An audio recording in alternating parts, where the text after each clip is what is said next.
I want to continue a video. This is an updated guide for the custom crit Forbidden Rite from 3.28 going to 3.29.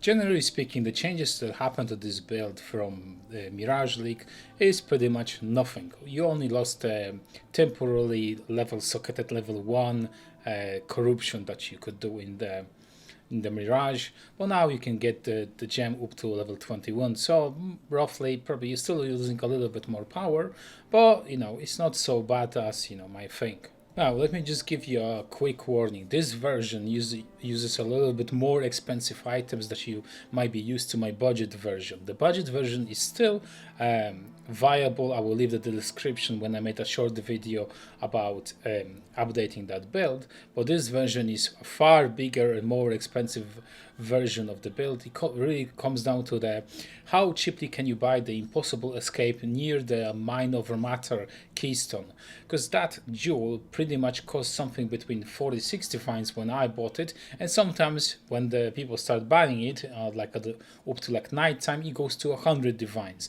So the price is very volatile. Sometimes you can buy it a little bit cheaper, and sometimes you would have to buy it ridiculously high. So now we're probably going to be thinking, can you play witch out that jewel, impossible escape? And the answer is yes, but you're going to be sacrificing a lot of defense. So have that in mind when you're going to be trying to recreate the POB. Your defense will be looking a little bit different than mine. Probably one of the questions is going to be, can you do the Ubers with this build? I would say yes, because you just have ridiculous amount of defense. The damage maybe is, could be a little bit higher, but simply you can brute force it with your defense. And you're going to see the clip very soon when I'm killing my first Uber Cyrus, because I'm in the process of doing the challenge. I started streaming on Twitch, so I would appreciate if you could just click the link below to my Twitch chat and leave a follow. Thank you. As usual, in most of my videos, you have a lot of timestamp. Just click for the timestamp that you're interested. So pantheons. Your main big major god is the Brine Kings for the avoiding being frozen, chill reduction. Half of the chill reduction comes from the pantheon, another half comes from the suffix on your ring. Then the small minor god can be a little bit flexible, but I would recommend using the aberrant for the burning ground, because if you're doing red altars like me, then that's gonna be affecting you. Now when it comes to bandits, pretty much that comes down to what do you need? Either you can get a lira if you missing some resistance, or you can get a 1 point. Both options are good. You just have to pick which option is more important currently for you. So let's move on with the passive treat, because there's a lot of things that's happening over here. So let's start. You have a Fallborn Blue Nightmare. There may be a lot of combination, but what you're interested in one is when you get 3% crit multi per power charges. Since I have 8 power charges, you're getting quite a lot of crit multi, so it's a good jewel. And not only that, you're getting a 4 block chance, because you have 8 resistance over here, and you're gonna get 4 block chance. So that's helps you out with capping your block. Now, since I'm using Elegant Hubris and I don't need any stats, I do not have any stats on my jewel, on like jewels and equipment. Maybe there's an odd one somewhere, but the stats gives you nothing. So what you're gonna be doing is every single node for intelligence, you're gonna be using tattoos for increased maximum energy shield, and you're gonna go all around the tree, and pretty much tattoo all of the int nodes. You shouldn't be leaving any int nodes, because they give you nothing. And then you have 2 strength nodes over here, so you can use increased armor, or if you have some kind of issues with the block chance, you can use plus 1% chance to block attacks. That is some kind of tattoo like that. So moving to this section, the only important mastery over here is the Chaos Mastery. We get some damage and we hit ourselves for 10% energy shield and life and so on. This mastery is very important because this synergizes with this small cluster jewel over here with Enduring Composure, because whenever we cyclone and we cast Forbidden Rite automatically, we're gonna be hitting ourselves, and then you're gonna be gaining endurance charges, and that will be making you more and more tanky. So this cluster with this mastery is a very good synergy. Now speaking on the passives, so you're gonna be starting with a large cluster jewel, and you wanna have the same thing, such as Touch of Cruelty, Unholy Grace, and Dark. This cluster jewel, like the large one, is like about 29 C, 30 C, so it's pretty much costs nothing.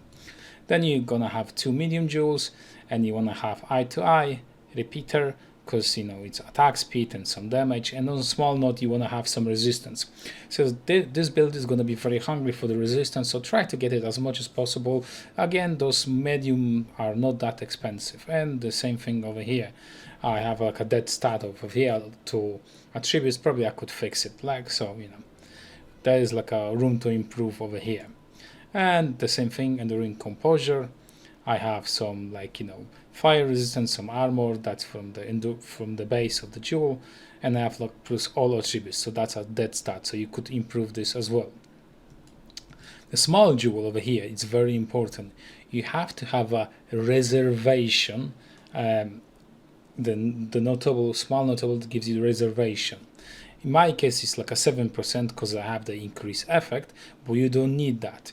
But the most important is, when you're going to be creating that, you want to have a 2 passive with the increased reservation efficacy of skills, right? Because you need this 6%, otherwise you will not be able to squeeze all of your auras. And then you're looking for any auras that you're going to be using. Either they can be a determination, it can be zealotry, or it can be discipline. This doesn't matter. They have equal amount of percentage, so more or less your mana will be the same.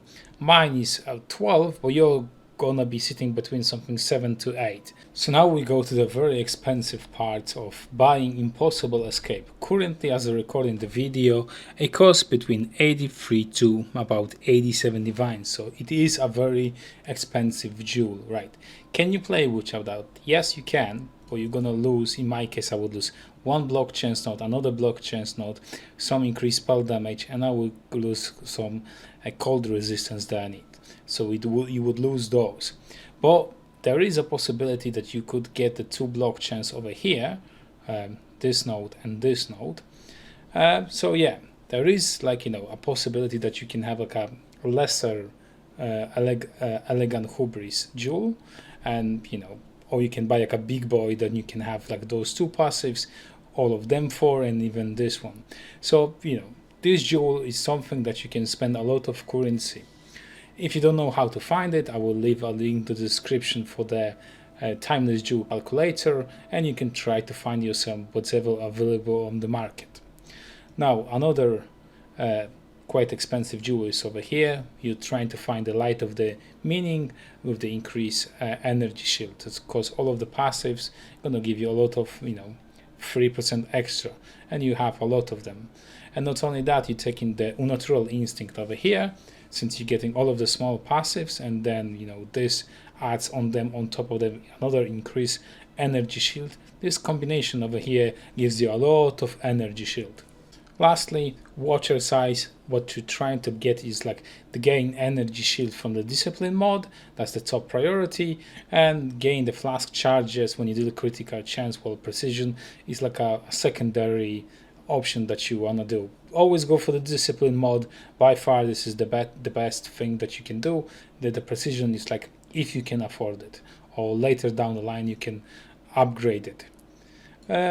Otherwise there's not much happening on the passive tree. What you can do, you can use one of those rune graphs of the fortress that reduces your attributes. Attributes means nothing to you and gives you increased defense. So pretty much that's about a roughly 1.1k energy shield, something like that. But the rune graph of the fortress currently goes for about 7 divines, or a little bit more. So that's an upgrade that you can do it later on. So probably there's gonna be a question: what can you actually save up the points while you're leveling and gearing and something?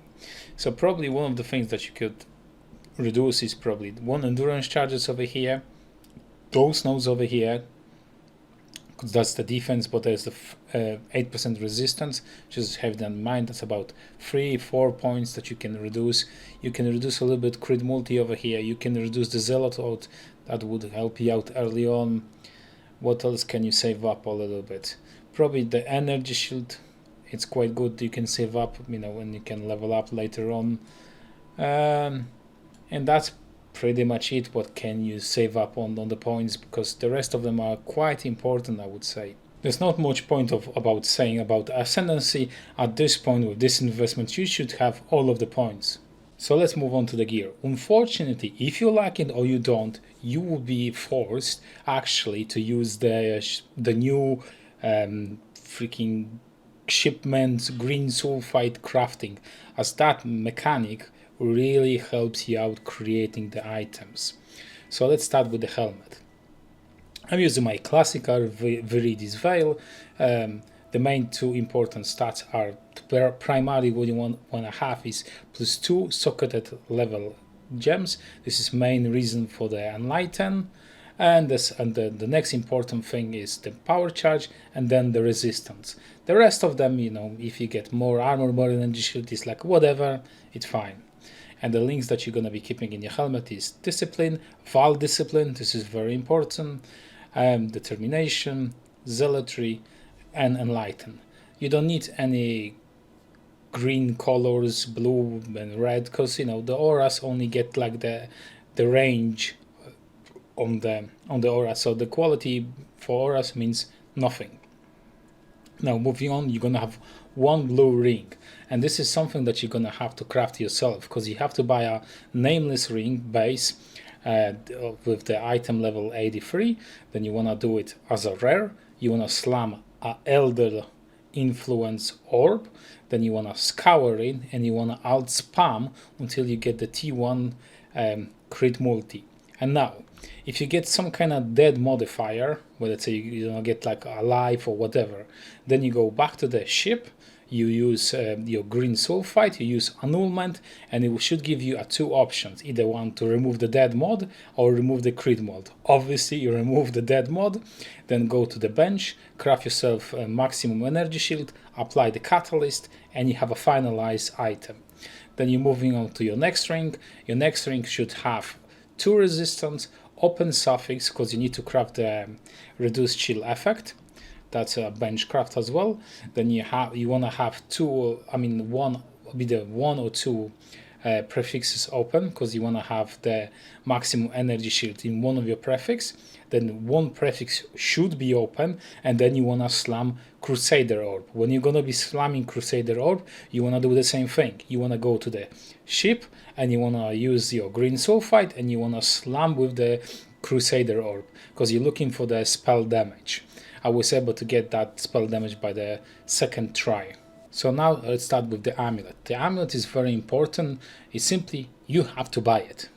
There's no other way around, because what this Amulet actually does is, instead of costing your life for the Forbidden Rite, it transforms that into energy shield, and you don't have any problem. The only stats that you're interested in this Amulet is the plus maximum energy shield. You can apply 20 catalyst, you will get a little bit more energy shield. Then you apply the Blight Anointment, Force of Darkness, that's a little bit more damage, and pretty much at that point the Amulet is pretty much completed.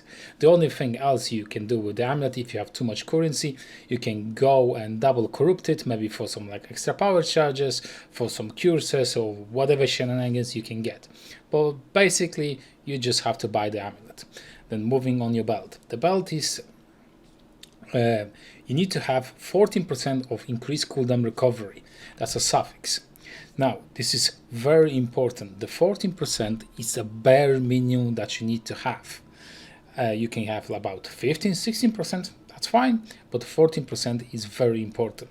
Another suffix you want to have to, ideally you would want to have 2 suffixes for the resistance.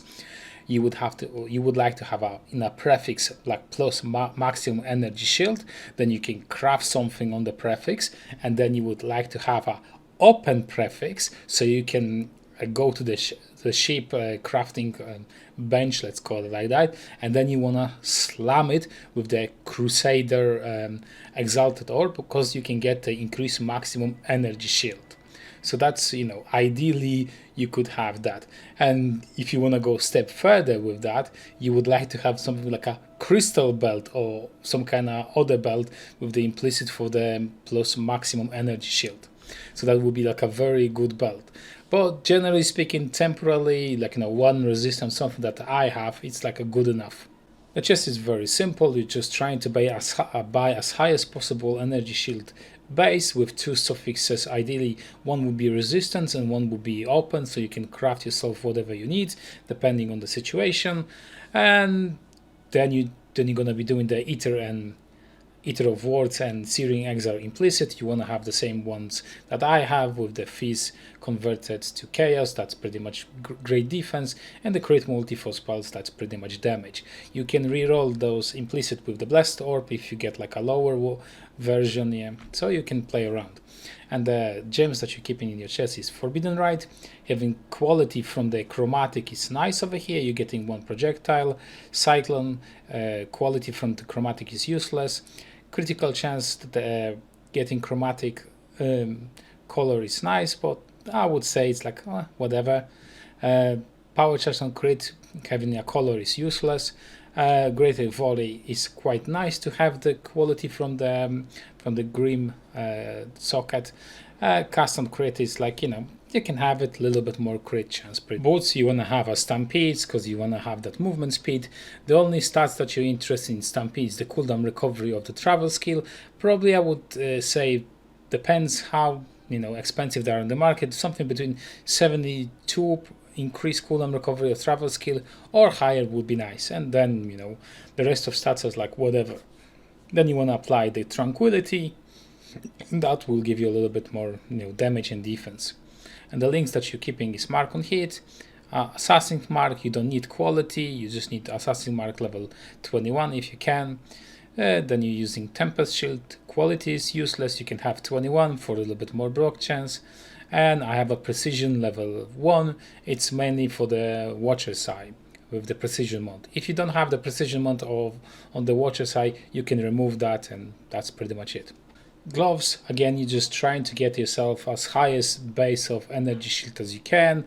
Ideally 2 suffixes you would like to have, like some kind of resistance and so on. I have an intelligence, that's a dead start for my build, so I could improve those gloves quite significantly. And for implicit, you're trying to have like increase effect of marks, and you want to have unnerve, that's a little bit more damage. And then you're having your automation setup. It's automation, you can have the blue socket, quality is nice over here. Then you have more duration, then you have cooldown recovery. Having quality on the cooldown recovery is nice. And then you have steel skin, so you're gonna have like a good uptime on the steel skin with this combination. Right, so let's go with the shield. There's 2 ways of crafting this shield. Number 1, you can buy yourself a titanium spirit shield with about item level 85 or above with good percentile, shaper influence, and then you can spam essence for block chance, or you can spam essence for the flat maximum energy shield. Both of them are quite alright, and but that's gonna be a little bit of RNG. Another way of crafting this shield would be something like buying again the base of titanium spirit shield with the shaper influence with good percentile, then scouring, spamming alt alteration and augments and so on until you get the line the recover energy shield when you block, and then you want to go back to the ship. Then you want to slam it with like a Aug, Regal, Exalted, and you want to craft this way the shield. Or if you don't want to do the whole process of crafting your own shield, you can simply buy it. And the shield has there's nothing in the shield. I have free determination that I'm just leveling because I'm trying to get level 21. So here's how you craft the Dagger that you're going to be using. You want to go on a trade and you want to buy yourself a Imperial skin level 83 with the fractured global crit multi. Then what you want to do is buy about, let's say, 10 to 20 essence for the spell damage. I think it's called WoW, the blue one, and you want to spam it. You want to spam it until you get something like a T2 increase attack speed.